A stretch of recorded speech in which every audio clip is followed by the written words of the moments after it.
If you know that we're gonna have bad weather coming through, or if we're gonna have a power outage, you wanna start getting ready.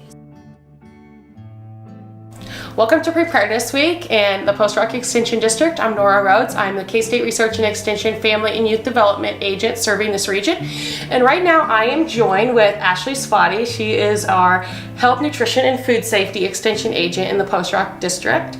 And as we dig into Preparedness Week, we're really talking about ways that we can plan, prepare, and practice for the times when emergencies are going to come into places where we live, work, and play. And it's not a matter of what if, it's a matter of when we are going to be faced with those situations. So Ashley, can you give us some insight about, if we're having a power outage or another emergency that's going to impact how we store our food, ways that we can try to preserve that food and be able to make choices as to when it needs to be thrown out and whatnot. So. Yeah, definitely. So the best time to prepare for inclement weather, or when you are going to be faced with an emergency, is now. And especially if you know that we're going to have bad weather coming through, or if we're going to have a power outage, you want to start getting ready. So the first thing you should do is to have a refrigerator thermometer in your refrigerator and in your freezer to make sure that we're starting out with a safe temperature in there, to make sure that we're keeping our food safe and to keep that quality up. For our refrigerators, we want to keep it at 40 degrees or below, and our freezers at 0 degrees or below. And if we know that we're going to have bad weather, well, you can prepare by getting your coolers out in case the power goes out and the fridge isn't going to work. And you can start preparing by freezing water bottles and just any jugs that you have. That's a good idea. In case the power is out for longer than 4 hours, you can put that food in your refrigerator. Now, how long is your food good for if it's in the refrigerator and your power goes out? I want to let you know I know it might be tempting if you get hungry to go in the fridge and pull the food out, but try not to do that. Okay. Your food is going to be best safe if you keep the door shut for 4 hours. Now in your freezer, if it's a full deep freeze, it can be safe for 48 hours without opening the door. Okay. If it's about half full, which mine is probably less than half full right now, it's good for 24 hours. Okay. So the best thing to do is to prepare in case it is going to be out longer than that, to get coolers ready in case you need to move stuff in quickly. Right, because when you're thinking about the emergencies that typically impact, our food supply, there are some things as power outages that maybe your electric company is prepared for or whatnot that last less than 4 hours, know, and those are just maintenance, things like that. But then there's like flash floods, there's tornadoes, there's blizzards where the weather conditions can prevent your electric company from responding immediately. And so then they have to identify where the outage, or what's causing it.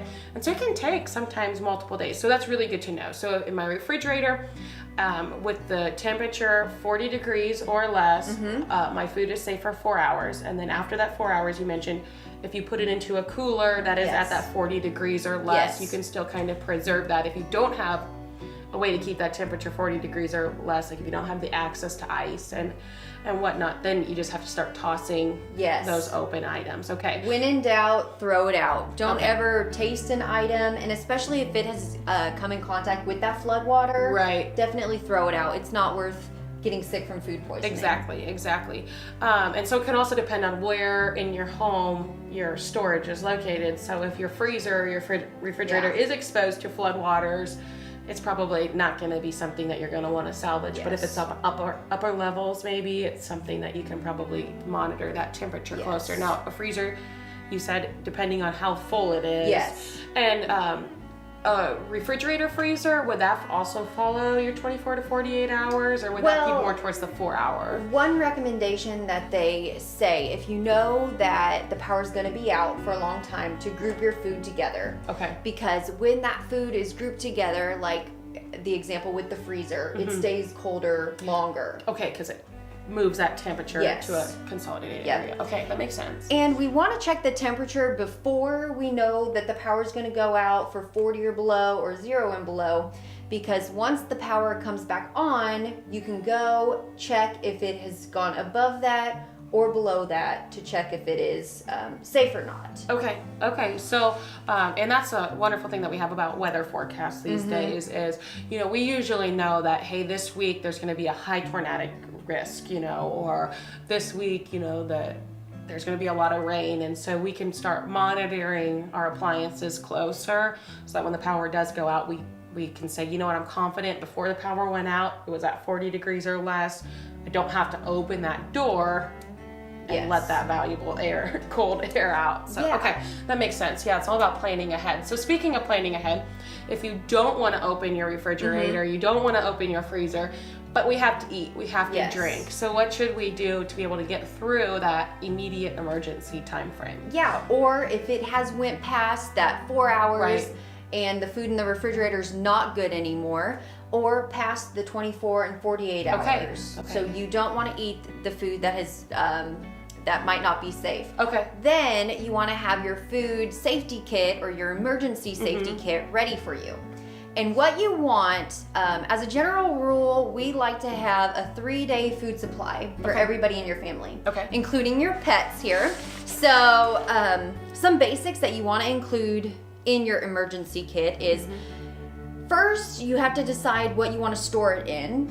And that's going to depend on, well, how much food you have, but you don't want it too big, because if you need to get out quick and go somewhere, you need to have it readily available. Okay, so you can prepare your food supply kit to be something that you can shelter in place, but also something that you can use if you need to escape or to relocate. So choose wisely how you do that, or have multiple kits for multiple risks that you might be dealing with. Family members can each put them on their backs. I just have one in a book bag that's really easy for me to grab and go if I needed to. Thankfully, I have not needed to do that, but some of the main items in here is, we have a dog, so if you have a pet, don't forget about them.